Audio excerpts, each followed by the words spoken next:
welcome to today's Teachable moment. My name is Kevin Kerstetter, and I'm the organist and choirmaster here at St. Michael's Episcopal Church. I'm sitting at the console of our Nichols and Simpson pipe organ. This is one of my 3 offices these days.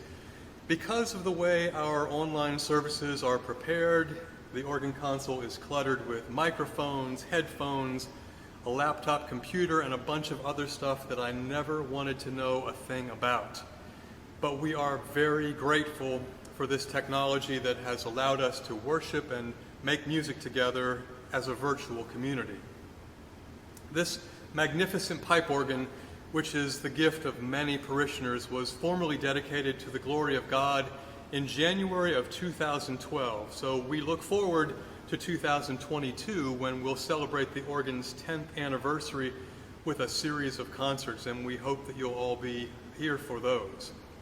Today's focus is the Magnificat, which is also known as the Song of Mary.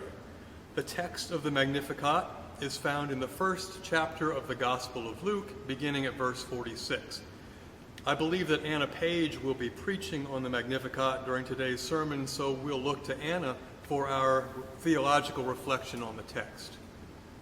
The Magnificat is one of 2 canticles that are always sung during choral evensong. The other is the Nunc Dimittis, which we discussed last week.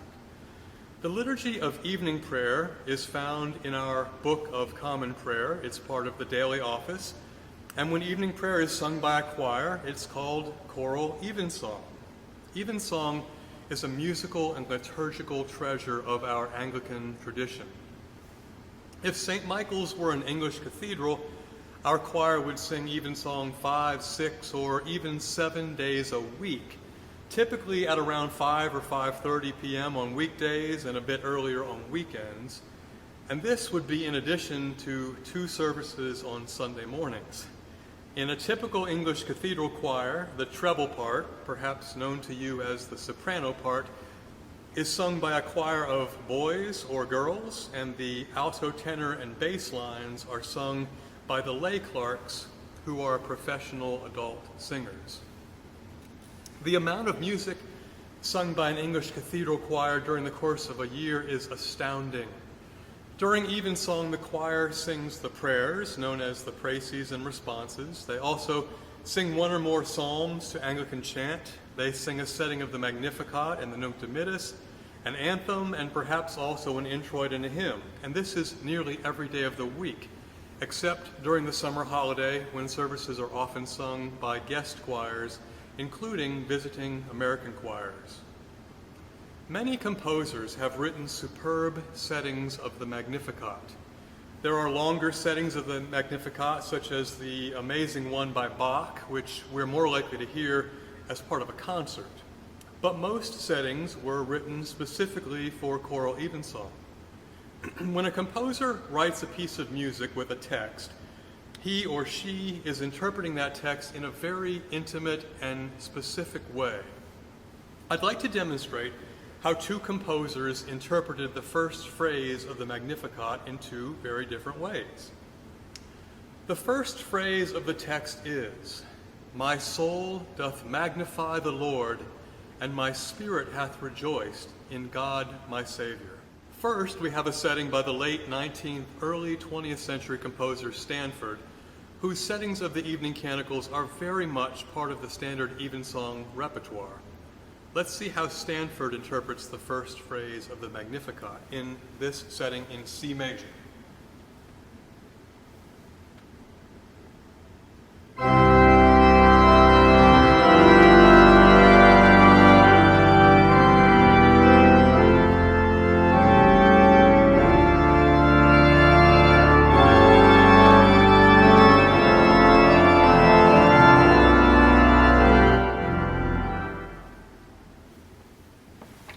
So, in Stanford's setting, we have this majestic C major chord from the organ which grows louder, and then it's as if all creation breathes as one and proclaims with the exuberant Mary, "My soul doth magnify the Lord, and my spirit hath rejoiced in God my Savior."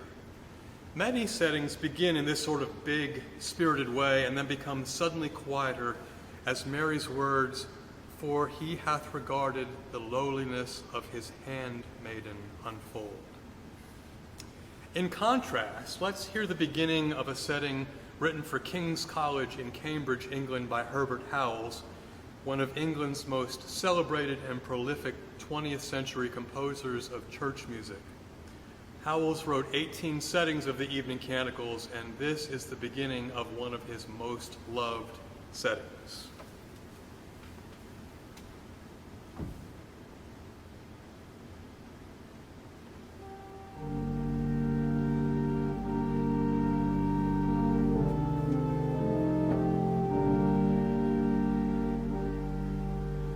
My soul doth magnify the Lord, and my spirit hath rejoiced in God my Saviour.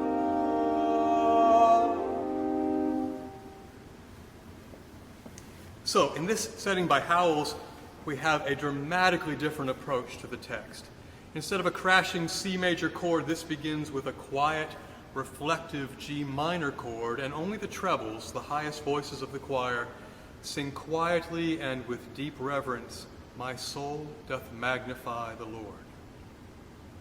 The beginning of this setting makes us feel perhaps as though we are observing the young Mary praising God with great humility, but also sensing the honor of being the one chosen to bear God's Son.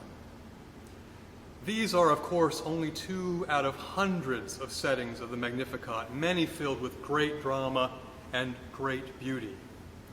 As soon as our choirs at St. Michael's are able to rehearse in person again, we'll schedule the next series of choral evensong. And if you've never attended evensong, I especially hope you'll be with us as we worship God together in the beauty of holiness in this very special way. Thanks be to God for the witness of Mary and for her Son, Jesus our Savior. Have a Merry Christmas, and I'll see you soon. My soul